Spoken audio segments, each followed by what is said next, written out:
Ito ang inyong lingkod na nagbabalik upang magbigay sa inyo ng mga balitang walang bias at pawang katotohanan lamang. Ito ang Bayang Pinas.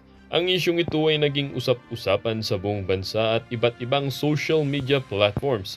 Isang makasaysayang hakbang ang sisinulong ngayon sa bansa matapos ihain ng impeachment complaint laban kay President Kuting. Ang reklamo ay nakahain na sa Korte Suprema at inaasahang magsisimula ang proseso sa mga darating na araw.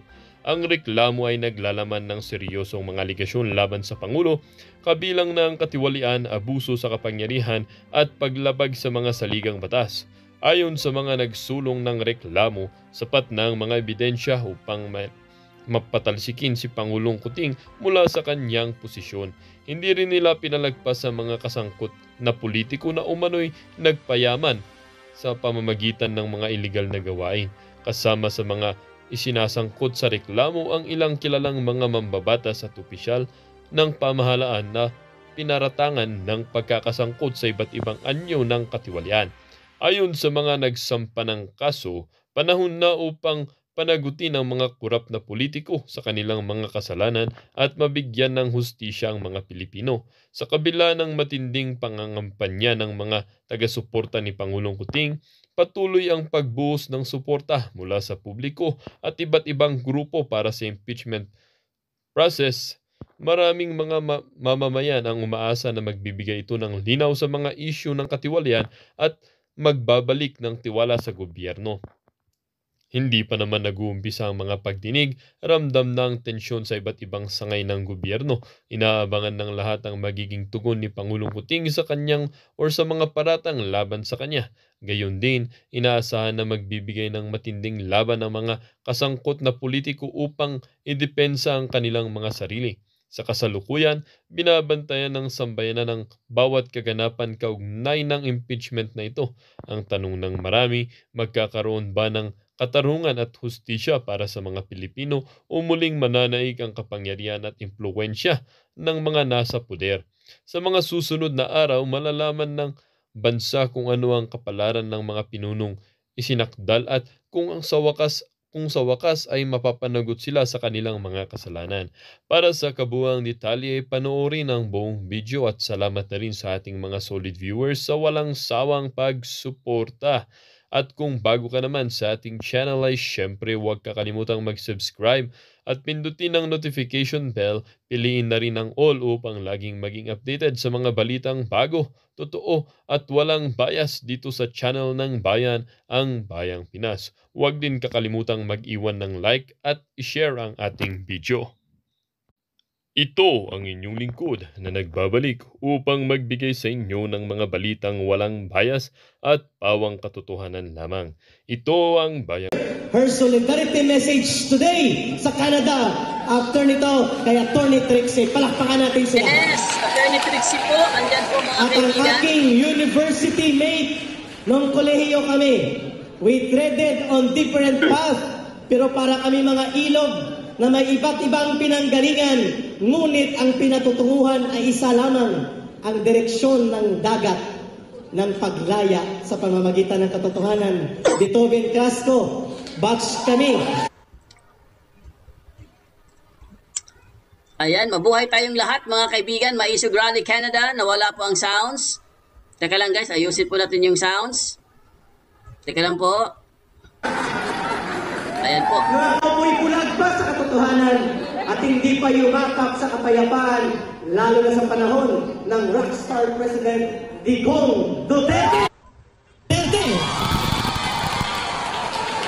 Kaya kami bumalik, tumulong at nanindigan na ang pagbabago ng lipunan at pagtatatag ng tamang pamumuno ay sa mapayapang paraan by engaging the government in peaceful, transformative, but with clear principles of advocating good governance. Yun ang dahilan kung bakit kami bumalik at yun ang dahilan kung bakit nagsasalita pa rin ako.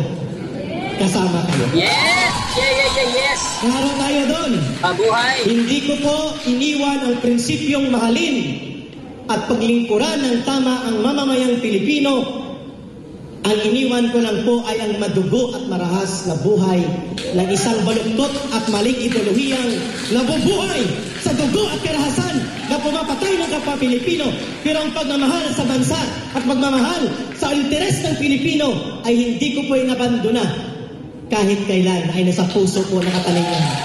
Kaya tayo nagsasalita, naglalakbay, more than 12,000 kilometers away mula sa Pilipinas, nilakbay namin ni Atty. Trixie ang paglalakbay sa katotohanan at katarungan ng sambayanan upang pukawin ang namumuong galit at the same time yung mga dreams and aspirations ng mga Pilipino kung bakit tayo nagbigay ng pangalawang pagkakataon sa pamilya Marcos na makabalik sa poder, hoping that they're going to learn from the past, from history, and learn more, better, to learn na paglingkuran at mahalin ang Pilipinas. But after all, wala pang 2 taon na ipakita ang pagkakamaling na yan. That is why we would like be the ones to rectify the errors na nangyari muli noong 2022. Eric, mga kaibigan. At ano po yun? Ang pagkakamali na tinanggap natin na sila ay pwede palang muling pagkatiwalaan sana kung pinanghawakan nila ang aral ng kasaysayan na hindi pwede abusuin ang poder, dapat hindi manumbalik ang korupsyon, at dapat nilulunasan at nilulutas ang pangunahing suliranin ng kahirapan, gutom, kawalan ng pag-asa, at ang kaulangan ng gobyerno, kaligain at mahalin ang kanyang mamamayan. Kung bakit tayo nagtiwala, sapagkat it's not because of, it's because of the belief of continuity. Na ang tamang ginawa ng gobyerno ni Duterte ay pwede sanang kanyang ipagpapatuloy o hihigitan pa at muling palakasin ang mga nagawang mabuti sa pamamahala. Subalit wala pang 2 taon, sumambulat ang katotohanan that their aim for power after all was never about the country. It was never about the people. It was never about us. It was only about them. For money and powers. Bagsak! Ibagsak! Ibagsak! Ibagsak! Sa mapasayapang paraan, ang mga nag-ari-arian, umaabuso at nangungurakot at nangangawak at mga kabataan sa gobyerno at gumagawa ng panunumbalik ng isang bulok na pamumuno as presided by Mr. Marcos Jr. right now, yun ang ibabagsak ng mamamayan, hindi ang lipunan at gobyerno. The government belongs to the people, not to corrupt politicians. Power resides and comes from the people, and the people are the real sovereign, and the people must decide. Yes, palakpakan! Justisya! Justisya! Justisya! Justisya! Justisya! Justisya! Justisya! Ano po ang real and principal problem na kinakaharap ng lipunang Pilipino sa ilalim ng gobyerno ni Marcos Jr.? To simplify things and to make everything clear, ang problemang kinakaharap ng lipunang Pilipino at ng sambayanang Pilipino sa ngayon ay ang failure of leadership, misgovernance, and lack of integrity, competence, and moral capability of the President to continue discharging the functions of the President. Yes! Bravo! Ang dahilan kung bakit hindi natin pinapabagsak ang gobyerno pero kinakailangan nating magsalita at manindigan all over the world to support the home front voice of our kababayan na dapat palitan ang administrasyon at ayusin ang gobyerno na maging matino. Hindi gobyernong presided ng isang questionable na uri ng pamumuno na until now while the Vice President has already announced a public, transparent, hair follicle scientific drug testing. Yes. At pangunahan Drug test na, ni Sara drug test. Duterte yun, ang Pangulo ng Bansa ay nakakabingi ang katahimikan at pagwawalang bahala sa napakaseryosong iskandalo na ngayon ay kumukumpronta sa kanyang pamumuno. Silence means confirmation and validation of that accusation.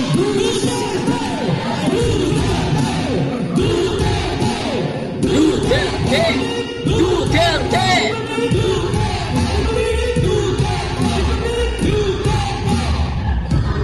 Halina po, ang ating gustong ipahayag, ang failure of leadership, loss of integrity, absence of competence and moral authority of the President to continue as the head of state and head of government. Nagre-resulta po ang ganitong pagkabulok at pagkalugmok ng uri ng pamunuan sa mga sumusunod na mga seryosong problema. Number one, in 2 years' time na ang presidenteng ito ay namuno at hindi naman talaga siya ang real na nagpapatakbo ng gobyerno, but rather illegal na shared by the wife at sa kanyang pinsan na si Martin Romualdez Tambaluslos.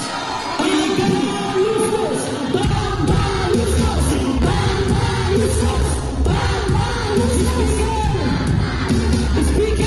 Illegal ang partisipasyon at pangingialam ni Lisa Araneta Marcos at ni Martin Romualdez sa functions of the President because they are not elected by the people but they are exercising an excessive and scandalous abuse of power. Yan pong dahilan kung bakit lack of moral integrity, loss of integrity, and bankruptcy of leadership. Sapagkat ang inihalal ng taong bayan ay si Marcos Jr., pero ang aktual na nagpapatakbo at umaabuso ng kapangyarihan ng Pangulo ay ang kanyang asawang ambisyosa na abusado pa at ang pinsa niya. Impeach!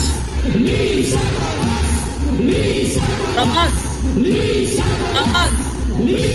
Tamas!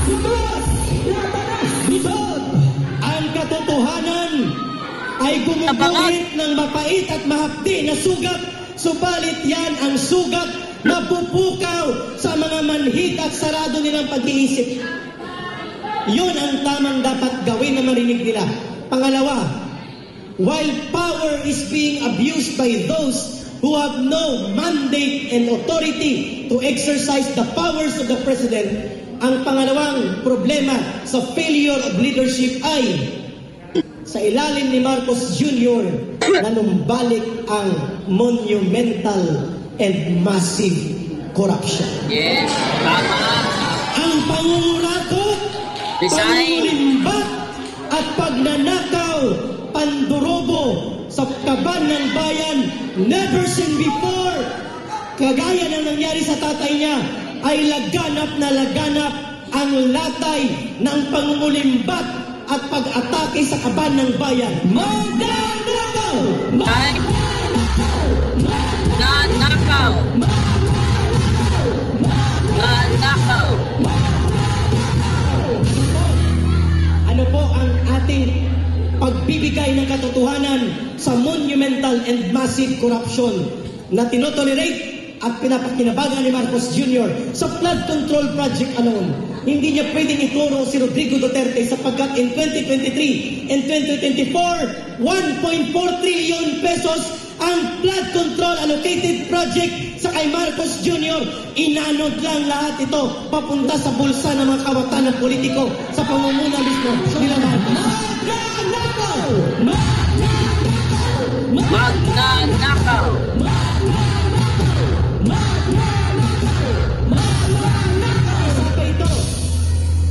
Si Chis Escudero, itinuturo niya si Rodrigo Duterte. 6 na taon daw walang nagawa sa master plan ng baha. Ano ang totoo? Anong totoo? Hindi pwedeng ituro kay Rodrigo Duterte sapagkat ang pinakamataas na baha Kay Rodrigo Duterte, from 2016 to 2022 nang bumaba siya hanggang tuhod lang.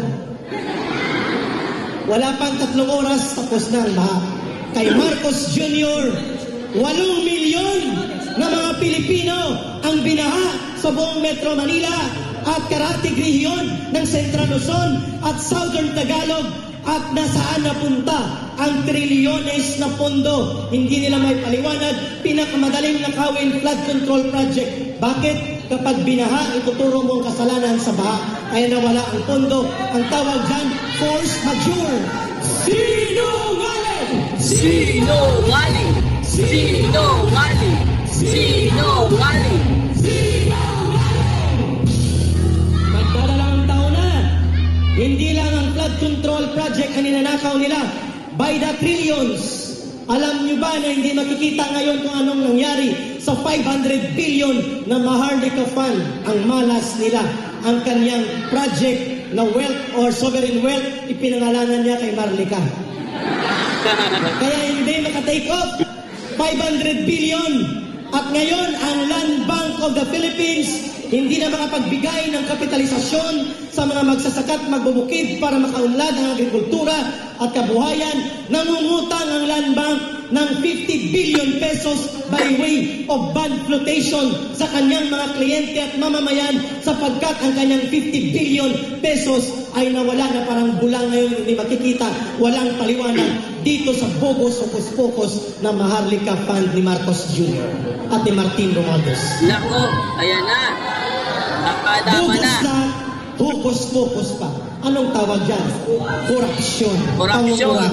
Third, nakalagay sa batas ng Universal Healthcare Program na dapat ang sobrang pondo o yung unused or non-utilized funds, very specific sa batas na dapat gamitin sa pagpapalawak ng mga sakit na pwedeng i-cover ng PhilHealth Insurance para sa mga benepisyaryong mahihirap at walang kapasidad sa kalusugan ng paggamot. O kaya i-subsidize ng mas maraming members pa para mas marami ang maging miyembro. Ang ginawa ni Ralph Recto, siyempre sa utos ni Marcos at ng kanyang mga team na mga kawatan sa gobyerno, kinuha nila ang 90 billion pesos ng PhilHealth. Yes!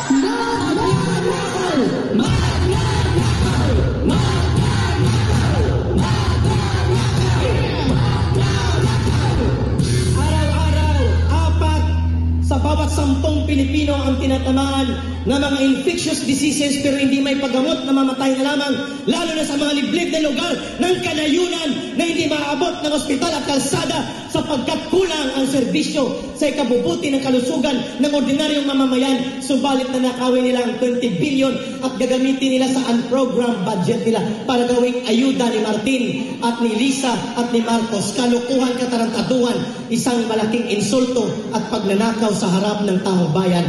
Ninakawan na tayo at hold up, papalakpakan pa natin sila. Kalokohan! Lokohan! Pangatlo, hindi lamang korupsyon, hindi lamang failed leadership at abuso sa kapangyarihan, kung hindi sa loob ng 2 taon ni Marcos ay lumawak ang Pilipinong gutom at walang trabaho.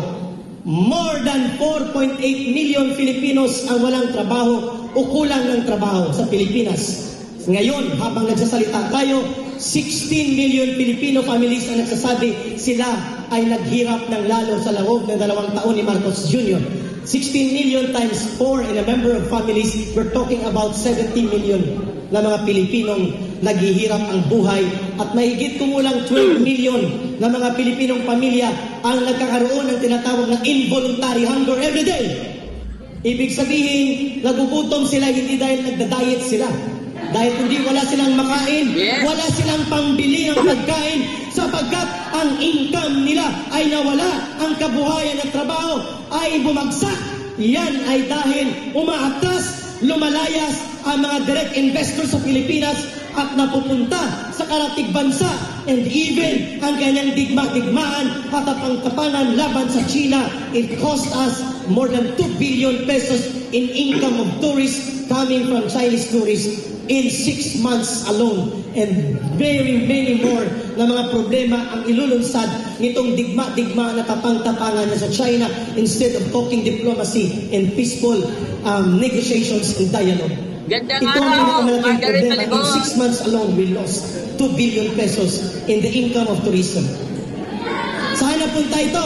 Napunta lahat ito sa Thailand, sa Malaysia, sa Indonesia, sa Vietnam. Doon po napunta. 37% of the increase of investment ng China na dapat mapupunta sa Pilipinas, roads, trains, and other development napunta po sa ibang mga bansa dahil sa bobo na tapang-tapangan at gira-girahan niya. At pinalagyan pa ng nuclear weapons and missile system ng Amerika ang ating bansa. Hindi natin kalaban ang China, pwede silang kausapin. Bakit tayo bigyan ng isang utos ng Amerika na magkaroon ng mga armas nuklear doon sa Cagayan at sa maraming mga bansa, mga baseng militar? Virtually and technically, the Philippine soil right now is converted into becoming a large military base of America in preparation for their war or proxy war in Asian region. Hindi kami tanga! Hindi kami tanga! Hindi kami tanga! Hindi kami tanga! Hindi kami tanga! Corruption, kapalpakan sa pamumuno, na inaabuso ng kanyang mga alipores, droga, gutom, kahirapan, kabuhayan, ano pa. Right now, ang ginahabol ni Marcos Jr. at ng kanyang mga alipores using yung laboratorio ng panibagong martial law, duwag na martial law. Bakit? Ang kanyang tatay nagdeklara ng martial law, ngunit paninindigan niya. At ang kinalaban ng tatay niya, ang mga komunistang teroristang gustong pabagsakin ng ating gobyerno at lipunan na pumapatay ng mamamayan. Ngayon sa Davao, for the last 60 days, ang dinadahas ng pulis araw-araw tinatakot at nilulusog ang mga religious compound, prayer area, without respecting yung religious freedom. Sinasaktan ang mga bata, sinasaktan ang katutubo, tinatakot at binibitbitan ng mga combat, ng mga armas, nagja-jogging habang nagdadasal. Ang cathedral compound sa Davao, everyday 3 platoon ng mga pulis ni Abalos at ni Marbel, sa utos ni Marcos, to provoke a situation that will become bloody and confrontational in Davao right now. Walang nagsasalita. Justisya! Justisya! Justisya! Justisya po, mga kaibigan, ang panawagan. Justisya! Justisya!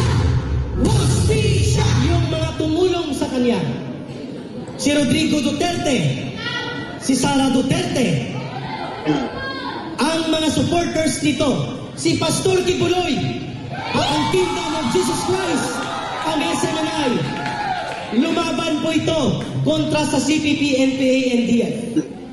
Kaya po ang panawagan kanina ng mga alipores ni Joe Masison at ng komunista dyan na nabubuhay pa doon sa baluktot na kaisipan at nalalason pang isip nila, buwagin ang National Task Force to End Local Communist Armed Conflict. Ito ang isa sa pinakamagandang ginawa ni former President Rodrigo Duterte at ito ang bumalasad doon sa terorismo ng CPP, NPA, NDF at walang ibang media outlet o media and group and organization na tumaya at tumulong sa gobyerno maliban noon sa SMNI at sa grupo nila Pastor Kibuloy.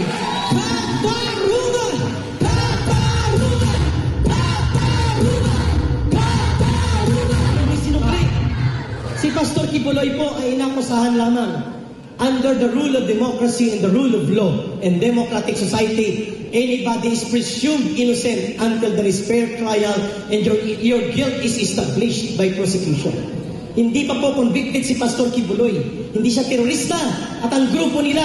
Subalit tinatrato silang mga terorista ni Marcos Jr. Samantalang yung nagpapabagsak sa gobyerno, yung gumagamit ng pondo at kapangyarihan ng gobyerno, yung party list ng Communist Party, yung ACT Teachers, Gabriela at Kabataan Party, yung kasama nila kanina yung mga alipores dyan sa labas, ay siyang kinakalinga at binibigyang suporta ni Marcos sa pamamagitan ni Speaker Martin Tambaloslos. Pwede ba yun? Na nagtatanggol at tumutulong sa demokrasya demokrasya ay sila ang pinaparusahan.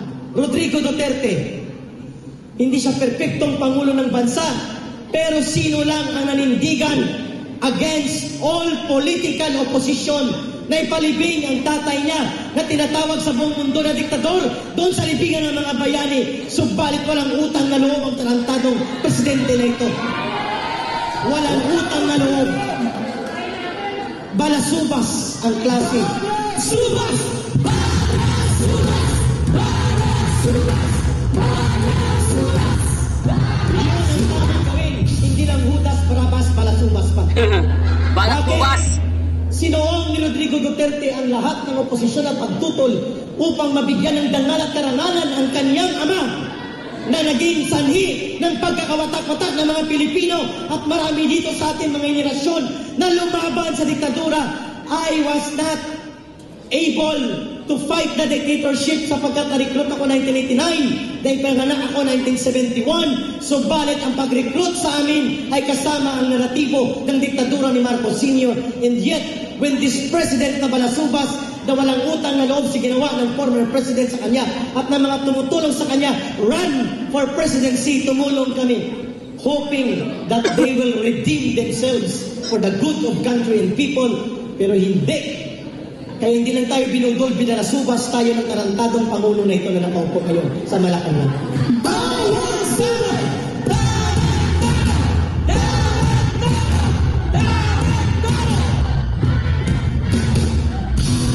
Panghuli, I will leave other portions of exposing how dangerous we are treading right now pag hindi tayo magsalita. Panghuli, hindi natin kalaban ang Amerika. Hindi rin natin dapat kalaban ng China. We must be friends to all, and the primordial motivation for foreign relations and foreign policy should be Filipino interests first. At hindi kailangan pumunta tayo sa digmaan kung ang pinag-uusapan ay mga bato-bato at mga tubig, 5 million square miles ang lawak. Walang Pilipino nakatira doon. Instead, yung barko na ating binahura doon sa Ayungin Shoal, the rest yan ay mga bato-bato. Ang pinag-uusapan po dyan is not about direct territorial claim. It's about maritime dispute and claims about exclusive economic zone na hindi pwedeng digmaan ang solusyon. Pag-uusap. Pakikipag-usap. We are not condoning or we are not keeping a blind eye doon sa pangbubuli ng China. But we have to have equal level of dialogue and confrontation, not on the verge of bringing war to the doorstep that will bring death and destruction to us. Pwedeng pag-usapan yan na ginawa ni Rodrigo Duterte. Hindi ibig sabihin kung nakikipag-usap ka doon sa katunggalit mo, ikaw ay taksil sa inang bayan. That is a very wrong and illogical conclusion. Ang pakikipag-usap ay bahagi ng diplomasya. Ang diplomasya ay bahagi ng pakikipag-ugnayan sa mga bansa. In all of Southeast Asian nations or even in the whole of Asian region, ang Pilipinas ay isolated sa kanyang mga neighboring countries dahil sa digmaan at tapang-tapangan na foreign policy ni Marcos Jr. Anong epekto niyan?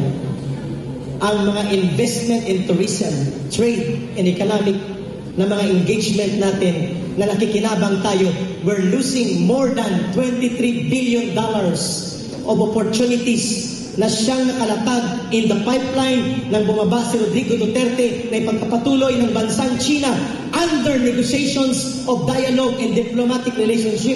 Lahat ng ito nang wala, pero pinalitan ng $500 million, kukurampot, at ito ay bibili ng bomba at mga training pangpatay, hindi para ibuhay, para sa pagkain at trabaho ng mga Pilipino. Gaano kabaluktot ang ganyang pag-iisip ng Pangulo ng Bansa? Kalokohan! Kalokohan! Kalokohan! Kalokohan! Kalokohan! Ang ating pagtitipon dito ngayon ay hindi destabilization. We are not promoting rebellion. We are not promoting sedition. We are promoting the good citizens' duty that we are going to speak for truth, stand for what is true and just and correct, and we should be part of redeeming our country, unifying our people, and build a truly righteous government for the people. Yan po ay kapangyarihan ng soberanya na nasa mga mamamayan, recognized both by the Constitution and by the international law, that when the government promotes oppression, tyranny, and state terrorism, just like what Marcos is doing right now in our country, the people have the right to stand and revoke their sovereign mandate and redeem their government. At ano ang direksyon natin? Walang iba, mapayapang pagtitipon, people power. Upang ang mga tagapagtanggol ng Estado at mamamayan will be forced to take their duty. Under the Constitution right now ng Pilipinas, the armed forces of the Philippines is the protector of the state and the people.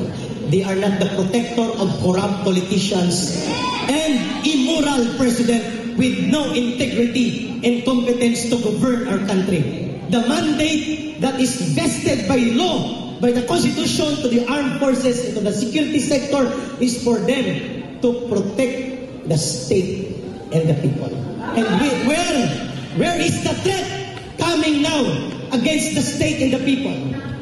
From the failed leadership and abusive and corrupt governance of Marcos Jr. That threat should be resisted by the people as their sovereign mandate to stand as good citizens of the country. People power is not illegal.